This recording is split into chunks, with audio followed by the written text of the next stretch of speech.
I will buy it in surplus. Me and that money's gonna go round and round. Okay, it is Tuesday, June 22nd, 2021. We'll call a meeting to order. Please stand for the Pledge of Allegiance. I pledge allegiance to the flag of the United States of America and to the republic for which it stands, one nation, under God, indivisible, with liberty and justice for all. Born and unborn. Okay. Minutes and reports received and filed. There isn't anything. Commissioner Committee Liaison Reports, upcoming meetings.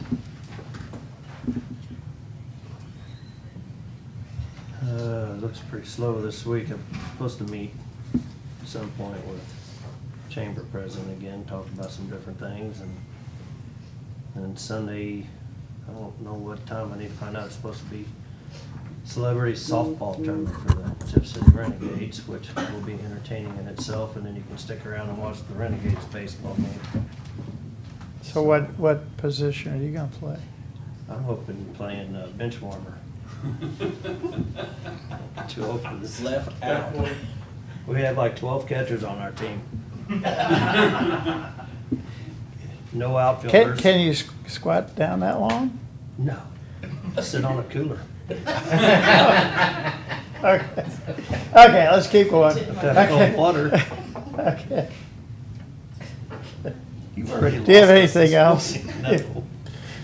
That's all you got? That's all I got, Okay. yeah. Later today, a Cole County Communities meeting out in St. Martin. I think this afternoon also Riley has their reopening celebration, Riley Chevrolet. It's invitational. Oh, okay, shouldn't have mentioned that one then. I got one. Tomorrow, I have a Salute to America board meeting, and on Thursday, a Salute to America committee meeting. That's Are you it. in charge of weather this year for the parade? Because we need to have a conversation about last year's weather. Yeah, I do too. So whoever's in charge of that. Convertibles didn't work well. Okay, what do you got? That's it? Okay. Tomorrow, I have a meeting at the Catholic Chancellery at 8. And then we've got the Lions Club installation of new officers. And then Thursday morning's United Way kickoff, which I'm not gonna make, so hopefully Kristen is gonna be there. And then the FFA Thursday night is doing a drive-through hamburger fundraiser out at the mall. $5 gets you a hamburger, baked beans, and plain potato chips, bottle of water, or a can of soda. So everybody, and I'm actually buying some to be delivered. So got that. Let's see. Friday, got a meeting on the steam ship Arabia. Cap Region outpatient dedication at 10 a.m. Monday, the Cap Region Bill Quigg Golf Tournament. I get to give out awards at the end of that to the law enforcement, so I think John's gonna be playing golf, right? You'll get an award. Well, the problem is those golf balls, you can't field dress on them. I don't know what the deal is, but you can't eat them, so. No. Oh, okay. And then that's all I've got. So, okay. Then we have presentation from staff invited guests, which is William Keepers. But before we do that, we will do the signing of the management presentation letter from Williams Keepers. Representation letter. Representation. Yeah, whatever. This is the letter that the county signs every year, going through the representations and the information that was provided for the audit that needs to be signed before they present. Okay, I'll have my CPA check it over.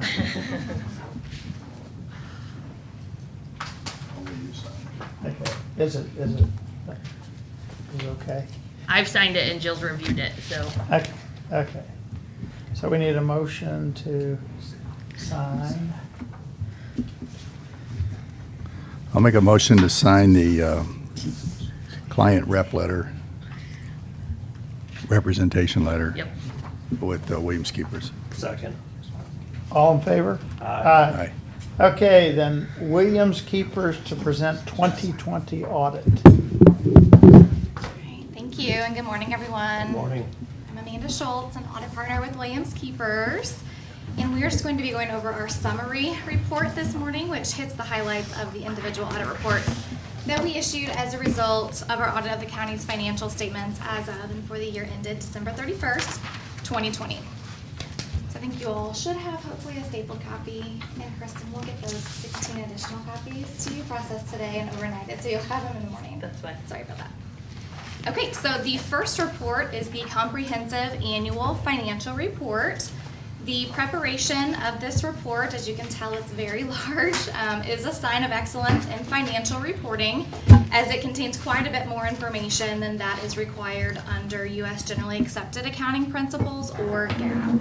So in addition to the financial section, which is the only GAAP requirement and will be the focus of our audit presentation this morning, the report also includes an introductory section on the first 5 pages and a statistical section with a lot of good information on pages 76 through 96, excuse me. So as I mentioned, the financial section of this report, which is on pages 1 through 75, will be the focus of our audit presentation this morning. The county's comprehensive annual financial report includes the county's annual financial statements for the year ended December 31st, 2020, along with our report on those statements. We issued an unmodified or a clean opinion on the financial statements. In our opinion, those financial statements are presented fairly in all material respects in conformity with GAAP. That is the best opinion that you can get, and it means that the users of your financial statements can rely on them. Management is ultimately responsible for the preparation and fair presentation of the financial statements. Kristen did prepare the financial statements, and she did a nice job doing so again this year. We prepared the notes to those financial statements, which were reviewed and approved by Kristen. The financial statements include 2 different sets of statements, both government-wide and fund financial statements. The government-wide financial statements are on pages 18 and 19. Those are full accrual, and they include all of the county's funds, as well as capital assets, long-term debt, any other long-term liabilities. And those fund financial statements, which provide a little bit more detail, are separated into governmental funds on pages 20 through 22 and proprietary funds on pages 23 through 25. The summary report in the middle of page 2 includes a table summarizing the highlights from the financial statements as of and for the year ended December 31st, 2020, with comparative information for both 2019 and 2018. As of December 31st, 2020, total net position, or the county's equity, was approximately $124 million. But of that, the unrestricted portion was approximately $21 million. And for the year ended December 31st, 2020, the change in net position was a positive $10.2 million. There is a section in the comprehensive annual financial report titled the Management's Discussion and Analysis. That's on pages 4 through 17, and it discusses the changes in the various categories summarized here. Because the county had expenditures of federal awards exceeding $750,000, it was required to have a single audit again this year. The county had federal expenditures of approximately $12 million for the programs listed in the CFA, or the Schedule of Expenditures of Federal Awards, which is on pages 101 and 102. We issued 2 additional reports as a result of the single audit. The first one is on pages 97 and 98. It's a report on internal control and compliance related to financial reporting, and it reported no material weaknesses and no instances of non-compliance. The next report is on pages 99 and 100. That's on internal control and compliance related to major federal programs, and it had an unmodified or a clean opinion on compliance and no findings. So 2 very clean reports there. The programs that we tested as major federal programs this year were the COVID-19 Community Development Block Grant and the COVID-19 Coronavirus Relief Fund. Are there any questions about the financial section of the comprehensive annual financial report before I touch on our other reports? Nope. Okay. The auditor's communication letter comes next. This letter consists of comments about the audit process that we are required by our professional standards to communicate to the governing board of an auditee. And for the county, the commission serves that role. We noted no transactions that we considered both unusual and significant, and there were no changes in accounting policies during the year. So this means that nothing was required to be accounted for or reported differently in the county's financial statements this year as compared to prior years. There will be 2 changes in the next 2 years with accounting standards. The first is GASB 87 that deals with leases. That will be effective in 2022. And GASB 89, which deals with how interest costs are accounted for during a period of construction, will be effective in 2021, this calendar year.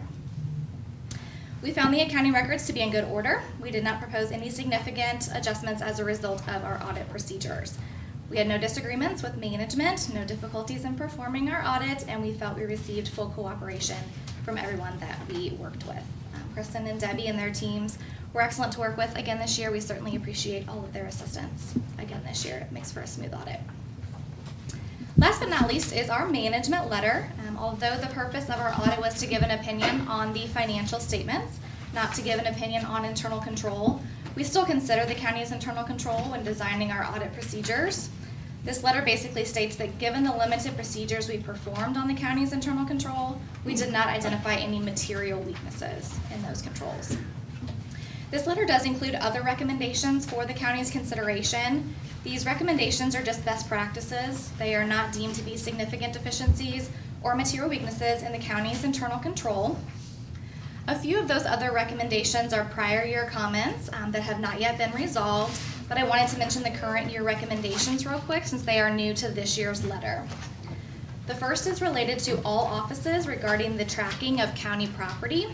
The county auditor has established a form to be used to ensure that any movement of property between county offices is properly tracked and documented, but it appears it's not being used consistently. So we recommend this form be used consistently in order to ensure that all county property is properly tracked. The second recommendation is related to the circuit clerk's office. We recommend that office develop policies and procedures to ensure that bank reconciliations and all of their billings are completed in a timely manner. The third current year recommendation is related to the assessor's office. As an alternative procedure during this year's audit, we tested a sample of 10 real estate tax bills for 5 consecutive years where reassessments should have been performed. Based on our testing, which we do have a table that summarizes our testing in the actual management letter, we noted only 2 increases in assessed valuations. One was due to new construction on that property, and the other was due to the sale of the property between reassessment years. So we recommend that the assessor's office perform real estate reassessments every 2 years in accordance with state statute. Are there any questions about the auditor's communication letter or the management letter?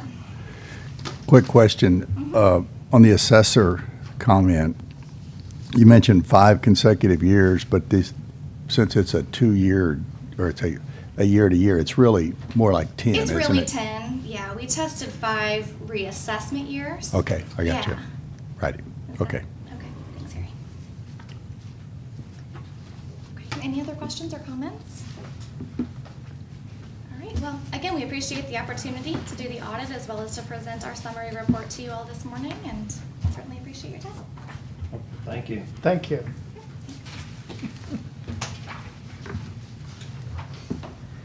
Okay. Any commission comments? Bids and contracts, signing of bank agreement for bid 2021-0017. This contract is with Central Bank. We awarded it a couple weeks ago. It's the banking services contract. We just need it signed. Make a motion, we sign the banking services contract number 2021-17. Second. All in favor? Aye. Approval and signing of adult brain injury service coordination contract for MODHSS. Good morning. This is the contract that we have with DHSS to perform the adult brain injury case management. It covers Shallon's salary, benefits, and travel when she has travel. She's not really had much this past year. there was no increase in the contract from last year.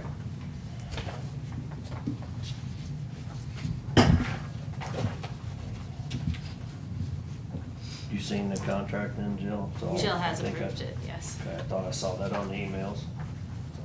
I don't have any questions on it. Your turn. Again? Hell yeah, I Oh, gotta do it. sorry. We're rocking. Do you have any questions before we do this? No? Okay, make a motion, we sign the adult brain injury service coordination contract from ODHSS. Second. All in favor? Aye. Aye. Okay, do we have any unfinished business? New business, accounts payable review? We don't have any this week. I think it's down here. Okay, The front and back page, there's two places to sign. okay, You're on your own now. okay. Cole County First Responder MOU discussion. Is that you? I think Matt put it on the agenda.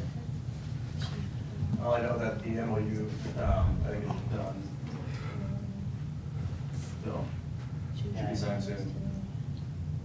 So what's attached is the Cole County First Responders Volunteer Medical First Responder Squad Emergency Medical Services Memorandum of Understanding, so did you get to see the final part of that, or was that? Oh, okay. Sorry, I dropped the forms, I just separate them back out.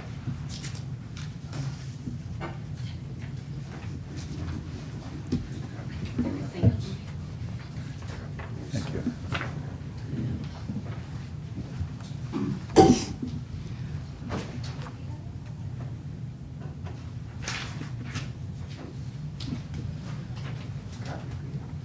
Is this what it's attached?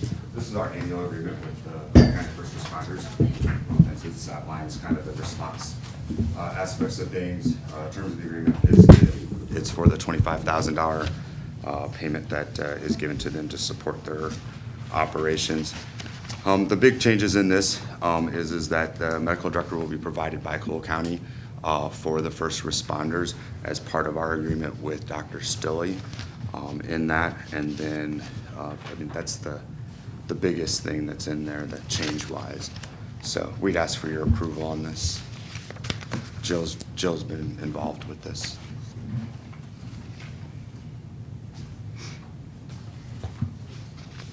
So is there anything different in this from past year's agreement? Yes, sir. So the biggest one that is that the emergency driving provision shall be compliant with the state Bureau of EMS requirements of having prior experience in operating emergency vehicles, et cetera, like that. So that meets that compliance. There was compliance in the last one, but it wasn't worded as correctly as this one was.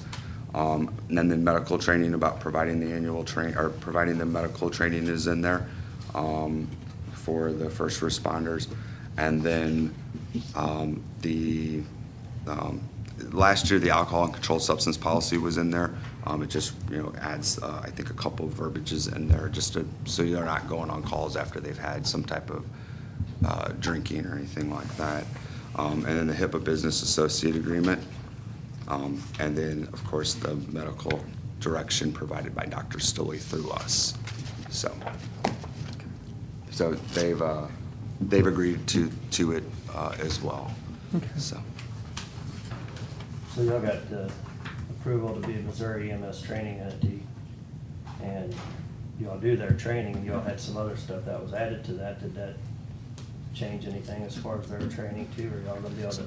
So it allows them to, if they choose, to keep their first responder training certification. Our recommendation to them was not to do that and to follow up underneath our training certificate with a sub-agreement. And then with that, then they wouldn't. So basically the way it would work is because they would follow up underneath EMS under their training certificate or license, the sub-agreement would then allow Jesse and the training division to administer the administrative aspects of that. And they were agreeable to that. It's totally their choice if they do it, though.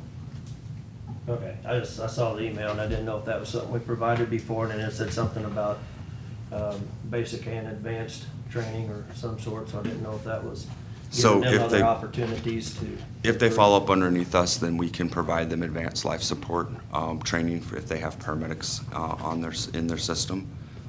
It makes it a lot easier to do that, should they have any paramedics that volunteer with them. We can also provide them the EMT level.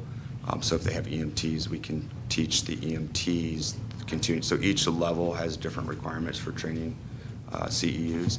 And so we're able to go from paramedic all the way down to first responder. So we can, it's a broad blanket that we're allowed to do now.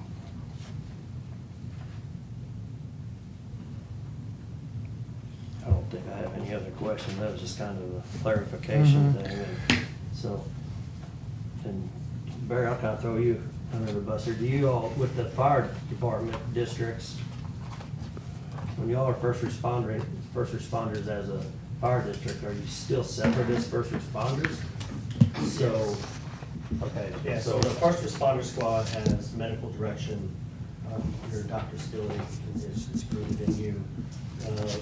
Speaking for Osage Fire, which is what I'm on. Right, that's kind of where I was going. I Right, know so, to my knowledge, we do not have any type of medical direction or anything with that. So typically, fire departments don't respond to medical calls or assisting unless it's like something where a lot of folks are gonna be involved. Vehicle accidents is the big one, or Yeah, NCIs. Death class was another one. I feel like the Osage Fire Protection District out in Wardsboro, a lot of times, during the day when y'all have it staffed, they'll respond. First responder will respond to the same calls as an ambulance. If we don't have the ambulance out there for some reason, if it's been, staffed somewhere else. Right. Or short, then are they So responding there as are first first responder or responders fire there. department? What's Or that, sorry? are they responding as fire department or first responder, or a first responder doing business as? So if they respond as a first responder, then they respond, our rules for them are to respond as a first responder. There are first responders that are on the fire department, right? And that's the case in many of the rural deals where everyone, they do the volunteer, right? So they're on the fire department, they're on the hazmat team, they're on the first responder squad. Yeah, I'm talking about like in particular, because you have your deputy chief there at the, he'll be maybe down in Taos or Wardsville if something happens. Right. He'll respond kind of in his capacity as both first responder and fire? No, he's just fire. For the Osage Fire, yeah, so he's just fire department. Okay, He actually has not gone through the first responder training.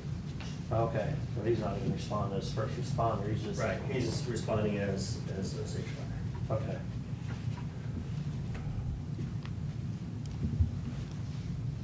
That probably had nothing to do with this, but I was just curious.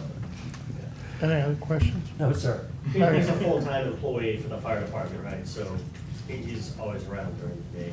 Right, yeah, and I understood that he does respond to a lot of them, I didn't know if he'd respond Sometimes, as. whether it's just to mark the scene for EMS or to, again, sometimes it's moving a table out of the way to help. If they're going, they're generally not providing care. Right. They're there for as support Right. services. Yeah, no, but that's what I was kind of curious. I'll make a motion to sign the MOU, first responder, let's go back, Cole County and Cole County Volunteer Medical First Responder Squad Emergency Medical Services Memorandum of Understanding. Second. All in favor? Aye. Aye. Sam, can I take you back to accounts payable? Yes, ma'am. Let me say that again. We do have some P cards, so. That need to be paid, so I'd ask for approval of accounts payable pending review. Motion to approve accounts payable pending review. Second. All in favor? Aye. Aye. Okay. Lucas CPR annual maintenance renewal. So this is the renewal document for our annual maintenance agreement. And so they're split up when they were originally purchased several years back before I got here.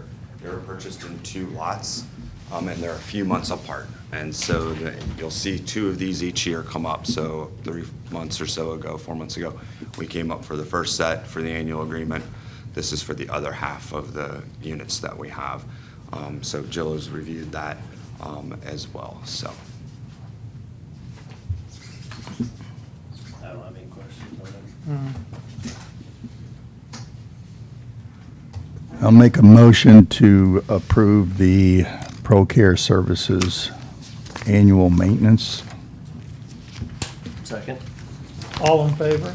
Aye. Aye. STARS updated agreement. So this is a special needs program through Cardinal Glennon that a lot of Missouri uses. We previously presented this to you and you had approved it, but there was some language, and Jill, maybe you can help me with this. Well, yeah, the cyber insurance was above our limit, and so I talked with, emailed back and forth with someone from the program, and got our limits from Debbie, and then their legal changed it to our limits, so it's okay. They accepted our $500,000 versus $2 million. So it just changed insurance requirements. Anything else within the programs has stayed the same. That was it? Yeah, that was it. Everything else is okay. I looked at it before, but really had to look into our cyber insurance limits. Good. I'll make a motion to sign the, excuse me, Special Needs Tracking and Awareness Response System Agreement. Second? All in favor? Aye. I don't see any place on here for me to sign it, Matt, so Uh, I didn't see any place on the MOU. The second last page, maybe. Oh, right there's- oh, Page okay. Like, Seven? from you. Oh, it's in Are you on this the middle one? of Page 7. it. 7. Yeah, okay. Okay, did we approve? Yeah, we did. Yeah, we did that, okay. Collection service bid discussion and approval. So we went through the collections bid process. Our current vendor for collections is woefully not doing their job. The most we've ever gotten in a single month is about $4,000, and they're averaging about $700 in collections back out per month. There's over $1 million sitting out in uncollected debt, and so we need to somehow try to realize some of that debt. So we went through that. These are all the bids that we've gotten. There's two ways to look at this recommendation. Jesse, sorry. She's separating it. Yeah, that's what- yeah, that's what I was looking for. Thanks.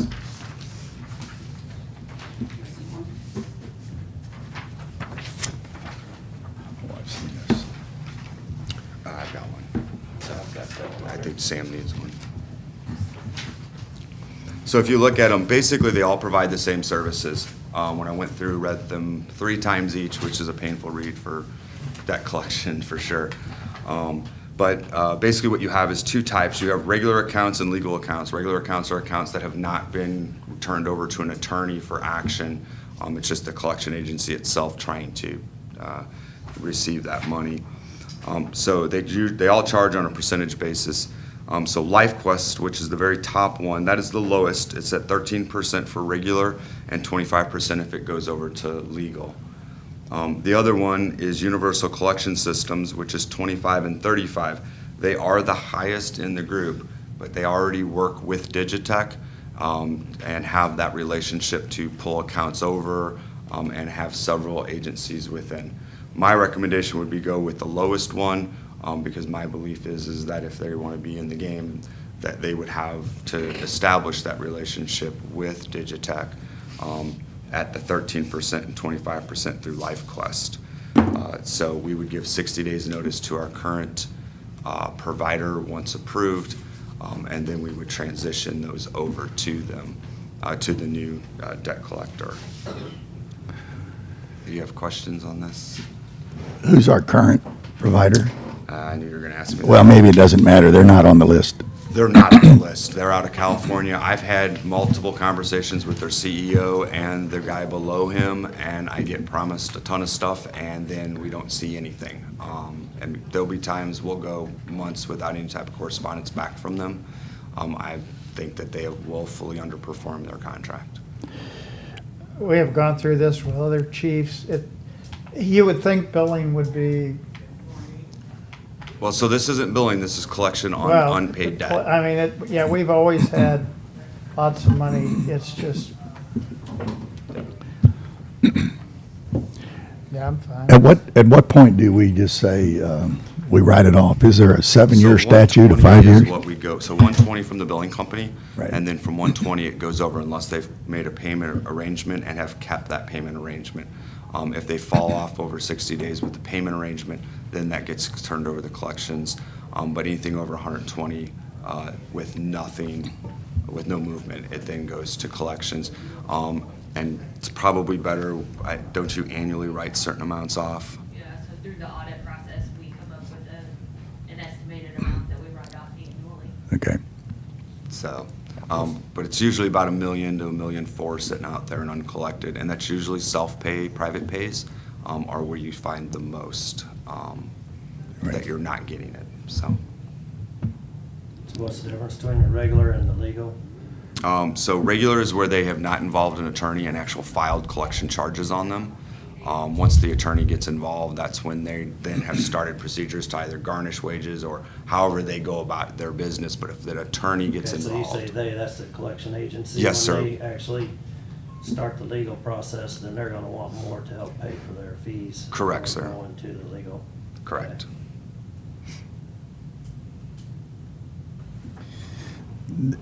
They start where you've tried to collect and been unsuccessful, not you, but we have, and their first letter is the mild letter, please pay, I would assume so. and then it gets you better pay, and then it's a legal, the next one's from the attorney, or Yeah, so thereabouts. my understanding from reading these, most of the time they do a 90-day attempt to recover before they go to the legal aspect. So at that point, that individual's had about 6 months of, hey, please pay, you owe this to the county. And then usually after that point, they get the, here's the attorney letter. In the agreement with LifeQuest, if we enact it, does it have a terminology, or term that we could, if we're not happy, we can cancel, or?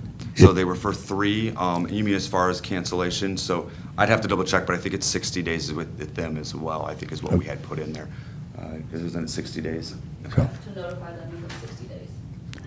So if we're not happy with their service, we can cancel out of that one? Correct, same Okay. way we're doing with the one Got we're it. currently with. Okay.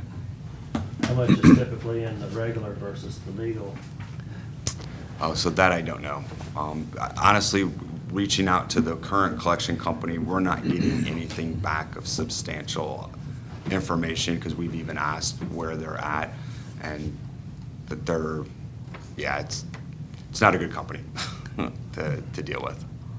Okay, and which one are you recommending, LifeQuest? LifeQuest because it has the lowest fees associated with it. How are you going to handle the current amount at the current collection agency? So we're gonna ask them to transfer over, so part of that service is they should then take those accounts receivable and send them over to the new one. And when that happens, that should restart the clock for those individuals.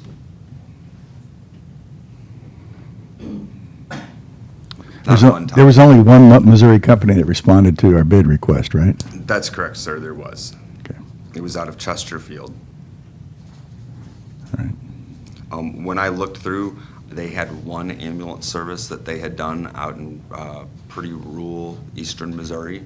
And so that the rest of them were not in our industry, which one of the reasons why we didn't feel that they were probably best suited. Okay.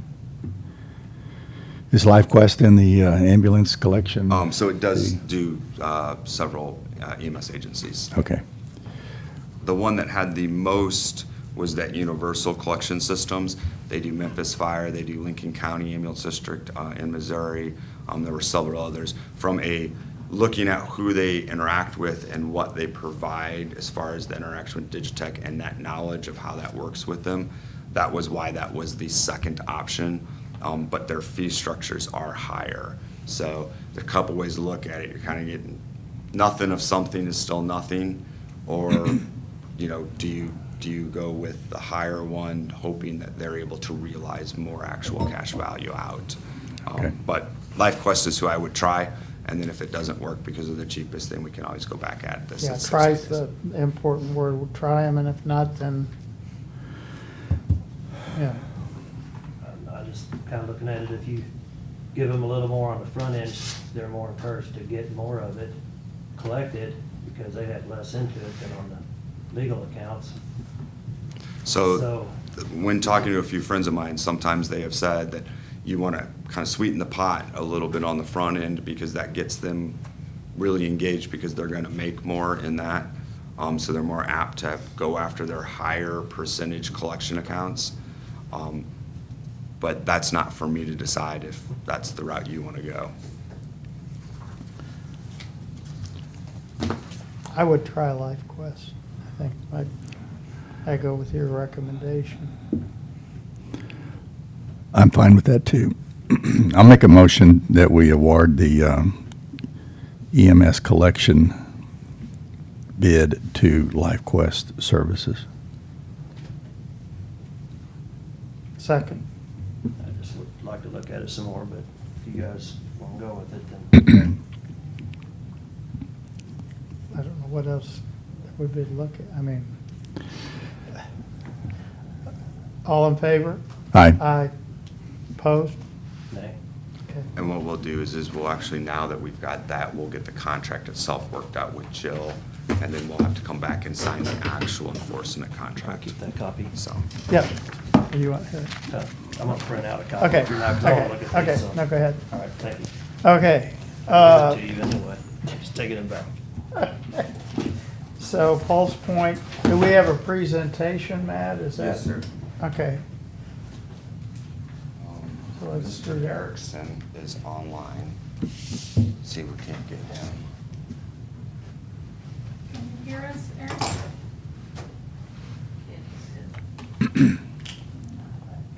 So we're having trouble hearing you. Well, we've got it on mute, looks like. Let me know if you can hear anything coming out. Yeah, we got you. Yeah. All right. Let me go ahead and share my screen here. If you could enable screen sharing, please. Right now it says host disabled participant screen sharing.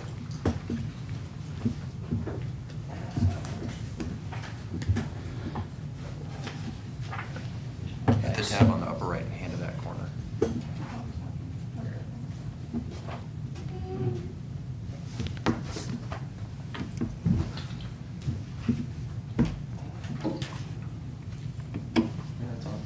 Real. All right.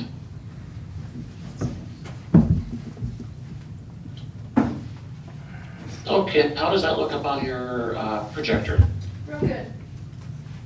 Great. And is audio okay? Yes.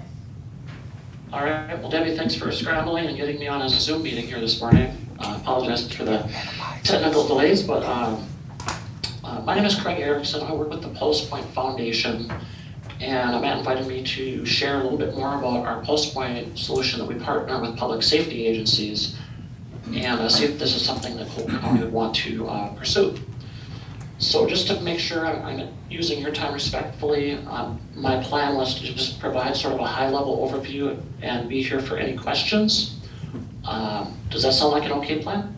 Yes. Yeah. Perfect. Okay. Well, I'm going to take you into Pulse Point a little bit here. And as I mentioned, we're a nonprofit foundation. We've been working with public safety for about 10 years.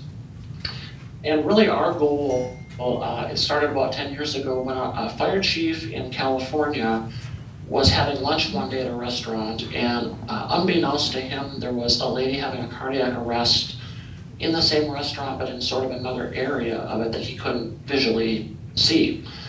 So he didn't know about it until he heard sirens approaching. He saw his units arriving, people running in with a defibrillator, and he was in uniform, had a defibrillator in his car, and could have certainly provided help for 4 to 5 minutes before traditional first responders arrived. So that was kind of the catalyzing moment when he partnered with Workday, which is a development company in the San Francisco Bay Area, to develop an application that would be sort of like an Amber Alert, but more proximity based. So the goal is to alert any app user of Pulse Point that's within about a quarter-mile radius of a victim. And then there's some other things that we'll do that I'll share, but that's really the overall CPR, and then also identify where defibrillators are throughout the community. So I'm assuming in Cole County that there's a lot of different public access defibrillators in schools or churches or community centers, the challenge with those is people don't often know where they're at in that critical first few minutes of an emergency when it can make a difference. So just across the US, the survival of a cardiac arrest out of hospital is only about 10%. And what we found is that early CPR, early AED use can make a dramatic difference. And there's a lot of studies that support that. So that's really why our foundation exists, is to help those communities interested in improving cardiac survival be able to attain that goal. So just visually, what we try to help with is, all these hidden AEDs that are in the community, get those more visible, help people become more aware of the AEDs that they're probably walking by every day, but maybe not paying attention about.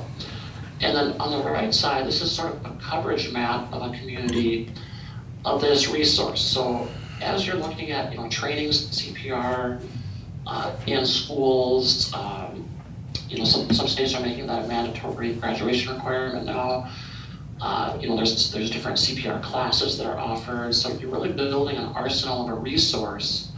So really what we're trying to do is help you guys activate that resource of the CPR trained lay rescuers, but also the AEDs that are positioned throughout your community. We want to get those things out of the cabinet and get those CPR trained resources at the scene for the first few minutes of a cardiac arrest. So statistically speaking, if you use an AED within the first 3 to 5 minutes of a cardiac arrest, you can move survival chances up to almost 75%, which is amazing considering that the average survival rate, again, is about 10% in the community. And there's also some statistics where just throughout the country with COVID and sort of on the tail end of that, there's been a lot of reports of even a 10-fold increase in cardiac arrests in communities. So it's certainly something that's going to be a prevalent crisis for quite a while, and that again is why we exist to help combat that crisis. So across our network in North America, we have about 4,000 connected communities. So like in Missouri, nearby you guys, it would be Boone County, the St. Louis area, the Kansas City, Missouri area, the Springfield area, Cape, have all adopted the system. Boone County launched pretty recently. So that'd be a good one to reference on just working with our team to implement some of those questions as far as a reference goes as well. But we do have almost 3 million app users throughout North America. And as I showed you earlier in that visual on the right here, for PulsePoint to be effective, you have to have really good app user engagement. So there's a few things that we do to help with that. PulsePoint's a very visible community project, so we provide a marketing person to help get the word out, strategize with your PIOs to kind of build on top of your campaign of outreach today. We've also designed the application to be very engaging, because if it was only going to alert you on a cardiac arrest, and only when you're within about a quarter mile of that cardiac arrest, you're probably never going to interact with the application.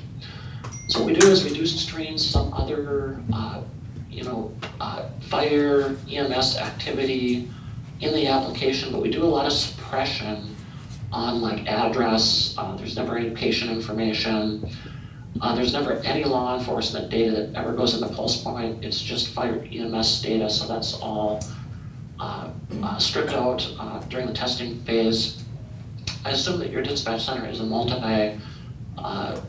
dispatch center as far as handling law, fire, and medical. So again, we would only use the medical and fire data points. And with that, it's a very small data set that doesn't have patient information as well. So that's really one of the reasons we've been able to grow with a very small team. Our foundation has a lot of volunteers. We really work with the trusted voices like you in your community to bring forth PulsePoint. And we provide the tools, the messaging, and the support to help you guys really bring it forward. Another recent finding too is the American Heart Association released their CPR guidance, which they do every 5 years, I believe. And there's now a significant recommendation to connect your dispatch system to alert willing bystanders to a nearby event that may require CPR or AED use. And that's because there's just a lot of supporting documentation on the benefit of early CPR and early defibrillation. So if you're following the AHA guidelines, there's also a resuscitation academy that's a very well-respected group that focuses on cardiac survival. And they've now included connecting into the dispatch center to alert of a CPR need. Also, just sort of a technical thing, but the interface is very lightweight. It's outbound only, so it never exposes or opens up any ports or exposure points within the connection. And again, we're in a lot of sensitive dispatch centers like Washington, D.C., Los Angeles, throughout the country that have been able to implement the system and used it without incident over 10 years.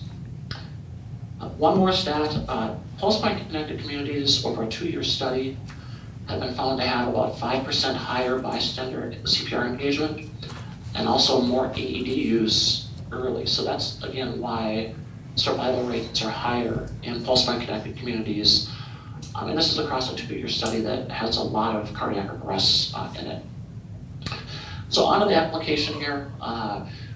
One of the things that we do is we intelligently identify what type of location the cardiac arrest is occurring in. So once we get the data from the dispatch center through our interface, if the victim is in a public location like a mall or a golf course or outside in a park, that's the only point we'll alert the nearby public responders. So these are the citizens that are carrying the app on their phone, and only when they're within about a quarter mile of the victim, because we don't want people having to drive to a cardiac arrest, which your first responders are already doing. Again, the goal with PulsePoint is really to help with those first 1 to 5 or 6 minutes of a cardiac arrest, because that's where, if you can provide good CPR and possibly deliver a shock, that's where you're going to have your highest chance of long-term survival. So we're kind of trying to turn victims into patients, basically, so that EMS and your hospital teams have a better chance at resuscitating that patient. There's also 2 other responder types, as we call them, and these are verified app users. So the next one in the middle sort of is the community verified responder. So this is going to be like a doctor, or maybe if you have a gated community, it could be somebody that's been trained on the AED, or like a security guard, maybe your CERT team members. So these people are invited by the agency, and you'll be basically inviting them to be a verified responder, so they would still get a very limited app experience, much like a public responder would. But the additional thing that they would get is they would get residential location CPR needed alerts. So again, if it's in a gated community, maybe the security guard would get an alert where they normally wouldn't get one if it's in a home. These people can extend that life-saving net into the residential settings at your discretion, at your invitation. The last responder type is the professional verified responder.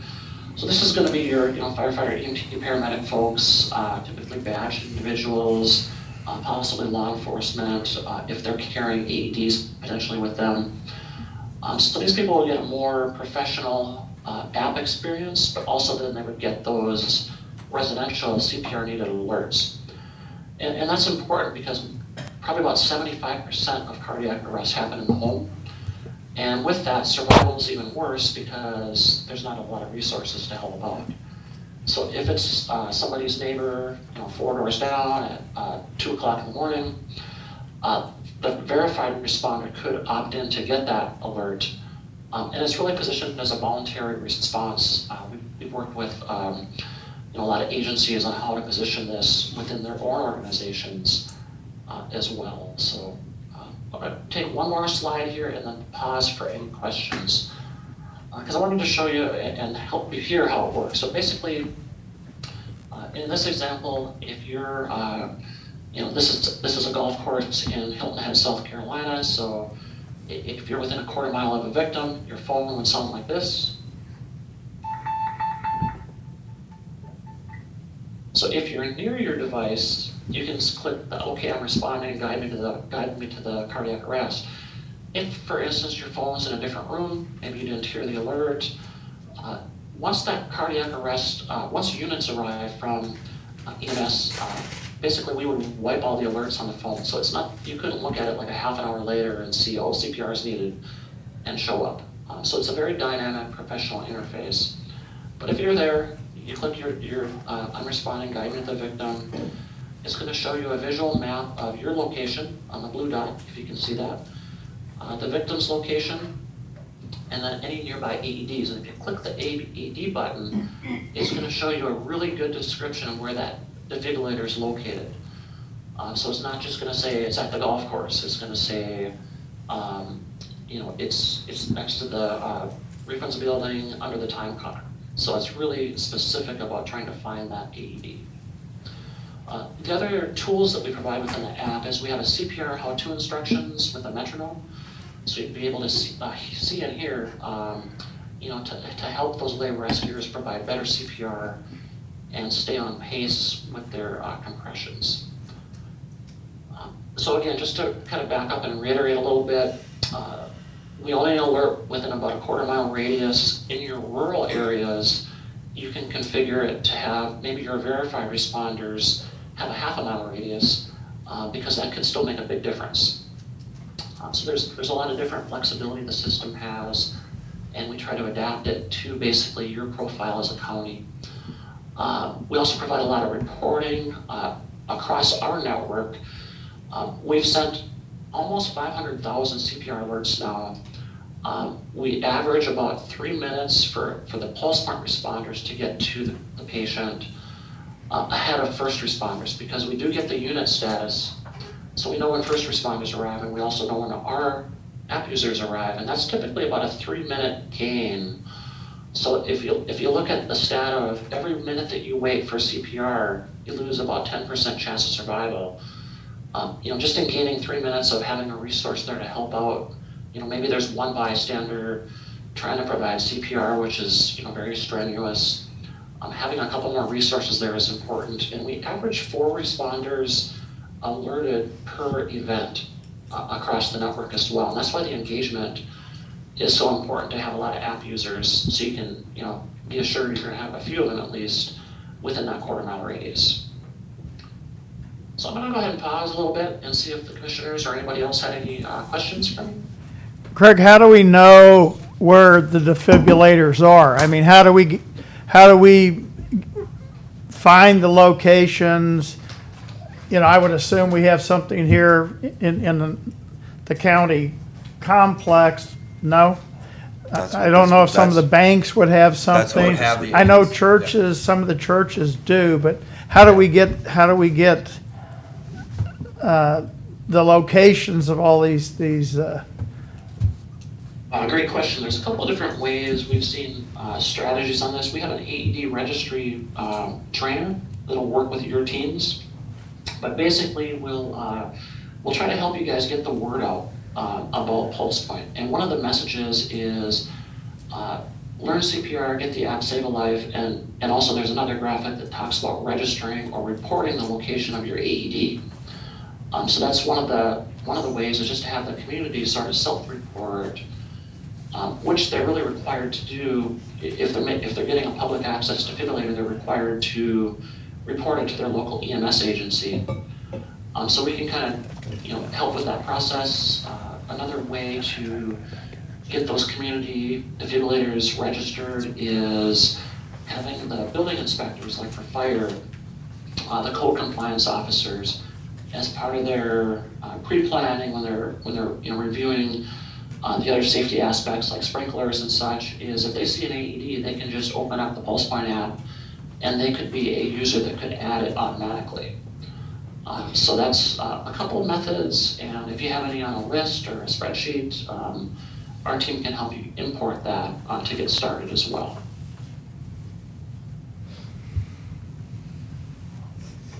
Did that answer your question, sir?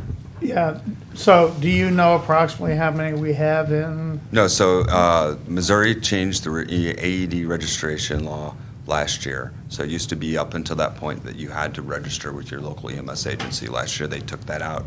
Cole County had never complied with that requirement to have AEDs registered with the EMS agency. My understanding is that next year there will be a push to have that registry requirement put back in because they are seeing that now AEDs are getting lost in the system and people are losing that access. So the idea behind having this part of that, the AED aspect to this, is that through community engagement, through the different interactions that we have with nursing homes or going out into the community, things like that, when we see or identify a location, or if someone calls us, our communications team will enter that into the app through their portal, and then that now is a verified AED location. If other agencies want to be involved with that, that's great. If they don't want to, they don't have to, and we can do it. So it's not a all or none prospect. It's a we can do it. We'd obviously, like help to get the locations of the AEDs registered. But in the Capitol, if they have AEDs in different levels of the floors on different sides of the building, they will all be registered in that aspect. So that way, when someone calls in for 911, not only then can we pull up and say to the caller, here's the location of your nearest AED to the actual caller, but also when the alert would go out, the bystander, the lay responder, would also know where that AED was as well. So you have a potential of somebody getting the AED. The reason why the AED is so important is there's a saying that they teach you in medical school that the only cure for VFib, so ventricular fibrillation, is defibrillation. You can't restart the electrical activity, that is the heart kind of quivering, without shocking it. So you can do CPR all day. You have to get that, you have to induce electricity because of the potassium and sodium ions and all that stuff and how that works. So that's how this works, is that electrical delivery. So an example, outside your shop, someone collapses, immediately 911 is called, that activation is in process, but at the same time, somebody's at the bar eating lunch next door to you, all of a sudden they get notified, they walk outside, and they start CPR within a minute and a half.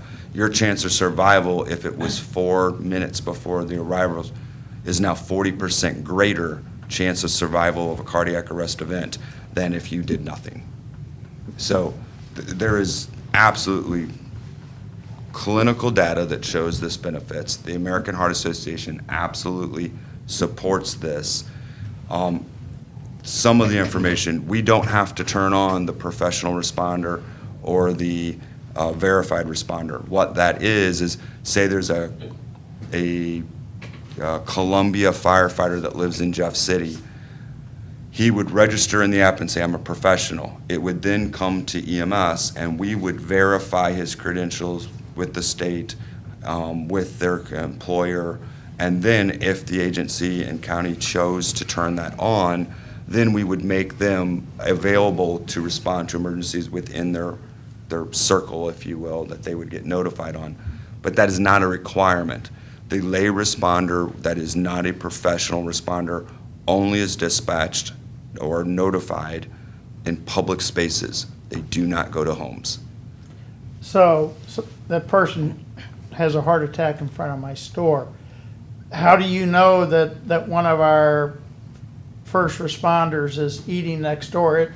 It just automatic. Anybody that's in that quarter-mile area gets it. Anyone that's in that quarter-mile area that has the app is notified by geo. Okay. It's basically using geofencing technology. So they know they're there. Yep.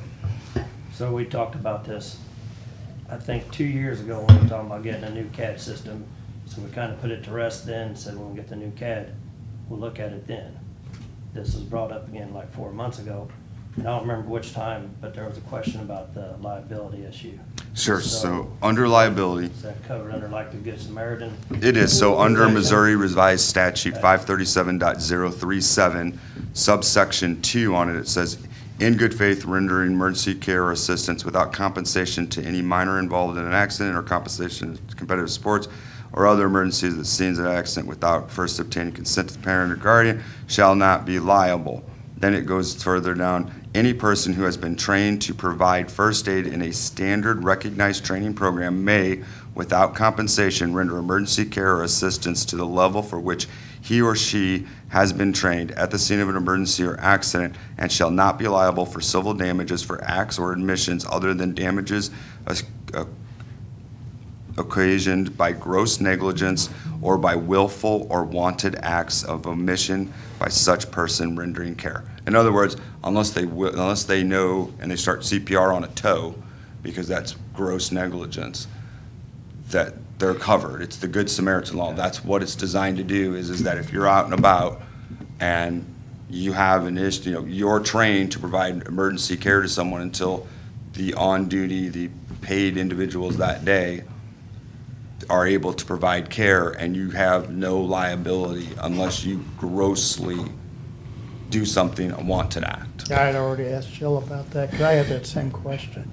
Does the liability protection go up the ladder? So in other words, if Cole County pays for this product, and as a result of paying for the product and the buttons get pushed and someone shows up and they didn't do a good job, that are we considered the Good Samaritans there? So you're not Good Samaritans?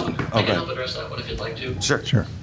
Yeah, so just from a contractual perspective, we have an end user license agreement. So when you download the PulsePoint app as a user, within the end user license agreement, there's liability and warranty protections for content providers, which would be like the dispatch center, customers, which would be the county, agencies. So it's really strong from a contractual perspective as far as the protections, but just from a practical perspective, we've also had a really good 10-year track record without any lawsuits against any organizations as well. So I think the Good Samaritan laws are very strong. They encourage participation, but also then just from a practical perspective, we've got a good track record, and also we've got good strong contractual language that I'm happy to review, with your attorneys or risk management folks as well.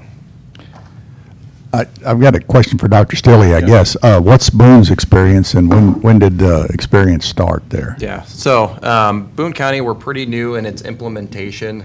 So it just started getting rolled out publicly within the last couple of months. So I don't have a whole lot of personal experience with Boone County, but I know talking with medical directors that do have it, there's a significant impact. I reviewed our Cole County numbers, and our rate of bystander CPR in Cole County is about 13% of all cardiac arrest events. So if we look at that, the data that was shown in the presentation, an average is about 30% before and 40% after implementation. I don't remember the exact numbers. So we are really far below the average expectation. And that, as much as I like fancy toys in EMS, because I like fancy toys in EMS, the two things that make a difference in cardiac arrest are early compressions and early defibrillation, and that's really about it. Everything else is very negligible benefits, but with early CPR, early defibrillation, we could double the rate of survival according to the data, without having to put more ambulances on the road, without having to up staff significantly to decrease the response time. Do you know that if in Boone before they adopted it, Yeah. they invited the fire folks in and? Oh yeah, so in Boone County, very strongly led on the fire departments as well. So Boone County Fire Protection District and Columbia Fire were both very supportive and have done a lot of work on tagging AEDs and pushing the app out. And our press releases have all been joint press releases. There'll be a couple of ads coming out. Our media folks are all working together to push it pretty hard coming out as well. So fire has definitely been on board, and a lot of the advertisements that you see from the PulsePoint on their website, a lot of it's fire driven as well. So a lot of engagement from the fire side for sure, because fire sees that as well.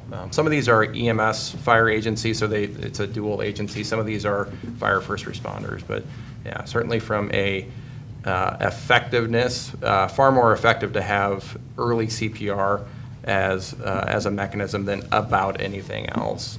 And this is by far the standard on how to go about doing that in a lot of communities. We always worry about safety responders and other events, but there really haven't been any events that I can come across where this app led to harm of a responder either. That certainly wasn't any of the data. I couldn't find anything specifically about it, but a couple of the papers mentioned that there were not any increased events of violence towards responders. So the people that want to go out of the way to harm people don't go out of their way to download an app to go out of the way to harm people. So it doesn't seem like that's been an issue. Always certainly could be, but with the actual limited radius that people get alerted, you're not alerting a lot of people. But this would be just like the example that was given earlier. You know, you're in Walmart, somebody has a cardiac arrest across the store, you may never know it. Like I see fire crews every once in a while, or my EMS pulling somebody out of a grocery store when I'm there, and I had no idea that something was going on. So this just gets that process started that much faster. How many AEDs are registered now in Boone? Are you still in that process, Yeah. or has that been done, or? I couldn't give you a number on what we've Okay. registered so far in Boone County, so. Yeah, okay. Yeah, I think that's pretty important, is getting those Yeah, and- registered, or Yeah, whatever you want to, absolutely. whatever you want to call it. And then, you know, with the fire first responders, since they are separate from the medical first responders, this would be a mechanism for the firefighters that want to volunteer and help their community, but don't necessarily want to run on the EMS first responder side all the time. They download the app, they know their neighbor 2 doors down, who they want to help, they can run over and help as part of a volunteer effort. So would be something to absolutely involve on the fire side for those individuals that want to be involved, but not as a requirement. And the 4 fire agencies, districts here do not run medical calls, right? So your fire districts don't run medical calls except for vehicle accidents or large-scale incidents. Within the city of Jefferson, the Jefferson City Fire Department does, but out in the county county first responders would respond. And right now, they're at about a 47% response rate on calls that are dispatched for them. And what this does is hopefully help create a recruitment tool for them. And the reason why it would be a recruitment tool is most people get a taste of something, and if they like it, they pursue it further. I was talking with Jessie, who's been a Cole County first responder for a while, and she sees it as a positive recruitment tool, because what it does is it gets people out there, and as they progress, then we've now hopefully given them an avenue to get more involved in the community that way as well. The other thing is that the AED locations can be added by a individual walking around. So Joe Blow knows CPR, he's got the app, he can say, oh, I found an AED. He can add it, and then we just verify it. So there's ways that it's force multipliers. Anytime you can have a force multiplier, that is something that you should seriously consider in that respect, because it allows you to do more with less. Really, at the end of the day, this is designed to save lives, and up to 30-40% increase in survivability rate, and it keeps a loved one with their family longer than if they don't. 6 minutes usually is the cutoff, that if you haven't received any type of intervention within 6 minutes of a cardiac arrest, be it CPR, defibrillation, that your chance of survival is pretty slim to none at that point. So early defibrillation, early CPR within minutes saves lives. Waiting 6 minutes, 8 minutes for anyone to respond when there's somebody that can do immediate care across the street in a different aisle at a grocery store, that is community impact. And then, question for the presenter. Can community access bleeding control kits be put into the system too? I remember that being on a presentation a while ago, but I don't remember the answer. I'm sorry, I couldn't quite catch the question. Could you please repeat that? Can bleeding control kits be put into the system as well? Yes, great question, yeah. So if there's additional resources in the AED cabinets, like Narcan, EpiPens, bleeding control kits, those can be denoted within the registry, absolutely.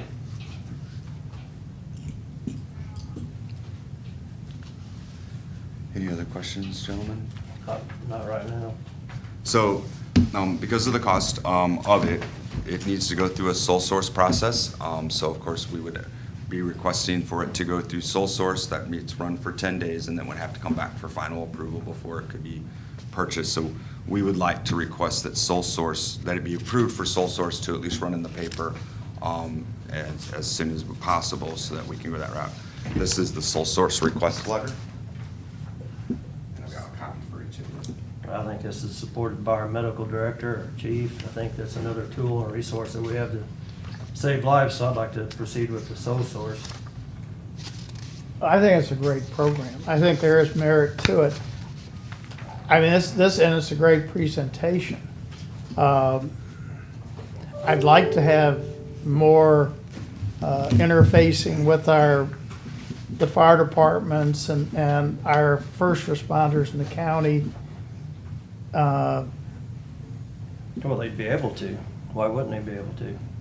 They'd be able to, huh? We haven't yet. We talked about this 2 years ago, and we talked about 4 months ago. They've known about it, so you I can't say learned they more didn't know about today, it. I mean, from this and from that, so, When we talked about 4 months ago, and then a couple weeks ago, it's gonna be on the agenda, we even talked about it. You can go Google it, you cannot find anything negative on it. And I know there was concerns, like Sheriff brought up some of them, like, is it covered under liability? Good question. Let's Yeah, ask. and So I- yes. that's- I There's not asked. any questions that haven't been answered today. We just approved a debt collector thing that you had less information on than you had on this today. So, I mean, to go ahead with the sole source, and you can still look up information, we can still get with the fire departments, the fire districts rather, the first responders, and, I mean, I think it'd be a good cooperative. I'd rather make the presentation to them first and then act. I'd rather do it the other way around. I guess my question is, if they say no, does that then kill this program? So if I don't think they would say no. I think So if we don't think they would say no, my recommendation would then be is to go forward with the sole source. It doesn't Yeah. bind you to the process. It gets that part of the checkbox out of the way. And then Dr. Silly or whomever can have that conversation with the fire departments. But if the fire departments say no, this is still a life-saving program, and they don't go on medical calls, other than Jeff City, they don't go on medical calls anyway. So I don't know what value feedback would be But they, received. say one of their paramedics is eating out at Steve's near Russellville. Yes, sir. And he has this, and somebody at Steve's has a heart attack. That firefighter would get the. He would, Yeah, but so- he wouldn't be going as part of that fire department because they don't have Yes, medical no, but direction. he'd still be receiving that, Right. yeah. This is a way to further the involvement of people who have made a commitment to be involved in the community when they choose to be. But yeah, they would not be acting as part of the fire department. We would No, obviously no, work they'd through be, the fire they'd be departments to because they identify, are, but, yeah. they are registered as Yeah, a. They're verified. Yep. Yeah, yeah. I'll make a motion, we proceed with the sole source request for the Pulse Point application. Second. I'd like to speak on it just a little bit. I don't see a downside to doing the sole source. We're still in the information gathering phase. Just a curiosity, it looks like no matter how big or small you are, it's sort of the same price. Is that right? So the way it looks is if it's 50, your residential is 50,000 to 500,000, and then above that it goes, or below that it goes. So Okay. for us, it would be pretty straight set there. There's the one-time implementation, and there's that annual fee, and then we've got the Windows 98 quote here, I think is what. 2019, okay. We got that, so that would be $938 is the technology piece that we would have, and then I think it was like $18.60 or something. In round numbers, the first year is 20,000 and the next 2 years are $10,000 apiece, round Yes, sir. numbers. Yes, sir. And then the money was, since we didn't put a new CAD in, we'd have the money for the first year. Correct, so we had budgeted 98,000 for the CAD. Right, that So this would 98. more than cover it, and that's how that would come out. Refresh my memory or knowledge of the sole source. How long does that take to run and when? Just 10 days? Okay. Well, I think, as I said, we're in the information gathering phase. And that clock could start ticking. And in the interim, we start making our contacts with other affected entities, individuals, community. And Yeah, then, and there is a lot of customization that can happen in the implementation. So if there's specific concerns or things that we want included or not included in the released information, that's something that we as a group can work together to implement appropriately for the area. I think that doesn't change that it's the right thing to do to use this as a really strong tool. But we can absolutely make adjustments to how we implement if there are specific concerns that we can work around through the process. And those can change over time too. There's a lot of adjustments that can be made, either for short term, just while we're getting used to it, or ongoing later on too. So. okay. I call for the question, the vote. All in favor? Aye. Okay. And you have a copy of And this. then also. if Eric can reach out to the We'll fire. get them in contact to the Yeah, reach out to individuals. them and to our first responders. Yep, we can get them out there. And then what we'll also do is, I know Dr. Stilley had written a letter of support as well as the lead medical agency or lead medical provider in the county. So we'll send that as well. Okay, okay. Our next Chiefs meeting is July 8th. That might be a good time to just want one do that copy. presentation. I don't know. Could you, Sheriff, could you repeat that, please? July 8th is our next Chiefs meeting. That's all the first responders in the county come to those. Okay, so All the chiefs. if we can get Eric and Craig. or Craig, Eric's, That's okay, that's fine. Craig, I'm sorry. Yeah, that's good. We can get Craig to either do something like this and, We'll work with them yeah, on something too. yeah, Absolutely. okay. Yep. Thank you, Craig, for your time. Hey, thank you, everybody. Have a great day. You too, sir. Thanks. Okay, Thanks, sir. you're done with, It's a no. yeah, I didn't realize that. Yeah. Yeah. Okay, yeah. I looked over the agreement today. I know Matt said. So can we buzz through these next three things? So Yeah, we let's got do the that. interviews Okay, coming up. Keefe Commissary Agreement.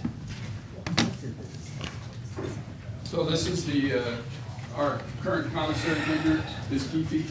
We've renegotiated the contract and changed our commission from 25% to 36%. Got us more money, right? More money. It is? There you go. Make sure you reiterate that part. Jill's already looked at this one. I'll come over and give you the next one. No, because that's spending money. That'll be good. Curiosity question here, Sheriff. So a Snickers bar goes from $2 and stays $2, we just get more of it? It will go up, but it's not very much. It's pennies that the items will go up. Okay. There's just gonna be more volume because of it, and it has gone up because of the vending machines that we put in the areas. We got vending machines? Mm-hmm. Okay. Put one up here, but the money goes to me. Christmas party. John, first. You do something so the machine's not. I'm making fine. Yeah, he talked to us before about it too. I'll make a motion to execute the Keefe Commissary Network LLC Commissary Services Agreement. Second. All in favor? Aye. Okay, TransUnion Contract Professional Services. Actually, it's not professional service. Yeah, it's not professional services. That was vehemently pointed out to me. But anyway, this is a TLO is basically what it is. It's an investigative tool that my detectives use. This is an ongoing contract that we have. We have the funds in our budget for this. But it's under the bid limit. Yeah, it's under the bid limit. Sorry, thank you. Okay, you good with it? Yeah, we talked Yes. about this earlier, so make a motion to sign the TransUnion contract. Second. All in favor? Aye. Aye. Signing a financial statement for the county. This is the annual financial statement we put in the paper. It's based on the financial statement that was in the audit today. So this will be in the paper and then it will go to the state auditor's office. So I'd ask you to approve that financial statement and sign it. Trying to make the screen bigger, but. Sorry. So I'll make a motion, we sign the financial statement for the county. Second. All in favor? Aye. Aye. We're signing this one, right? Yes, I please. don't know if we can write that some. It's a lot of information there. Keep it inside the line, Sam. Okay. Boy, that is. Get your small crayon. Okay, do we have any other issues to come before us? Oh, I do, I got something. Oh, let me sign that. I got a nice letter from the Missouri Historical Society. Missouri Bicentennial, the State Historical Society of Missouri. This is from Morgan Dennehy, Project Coordinator for the Missouri 2021 Bicentennial. Nonprofit organizations, institutions, businesses, as well as local and state government agencies in Missouri are invited to participate in providing items to a bicentennial time capsule. And we are asking for 3 items, one to represent your past, one to represent your present, and a note to future Missourians. Items should measure no larger than 8.5 by 14 and combined be no more than 1/4 inch thick.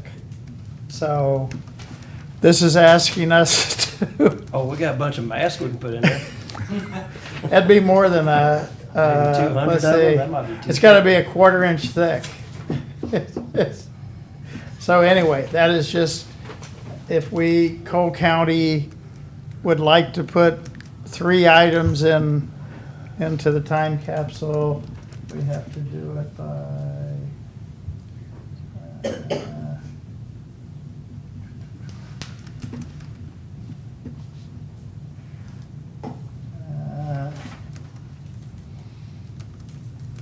must be accepted through August 10th, 2021, which This is is the actual birthday. Each county's being asked to do this, and They're asking counties, yeah, nonprofit organizations, so some will, some won't.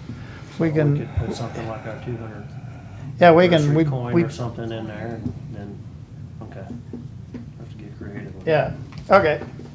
And that's all I've got. Anything? We ready for closed session? Yes. I think so. I'll make a motion pursuant to section 610.021 of the revised statutes of Missouri, the commission will go into closed session to discuss the following. Security under section 610.021, paren 18 and 14, close paren. Personnel issues under 610.021, paren 13, close paren. Personnel issues under section 610.021, paren 3, close paren. Second. Roll call? Harry, Aye. Sam, Yes. Jeff. Yes. John, yours won't take but a second, will it? We might be able to knock No. his out, and then That's what, yeah, we could. if y'all want to do his. real Yeah, quick, let's and do we- John. I said his first. Okay, perfect.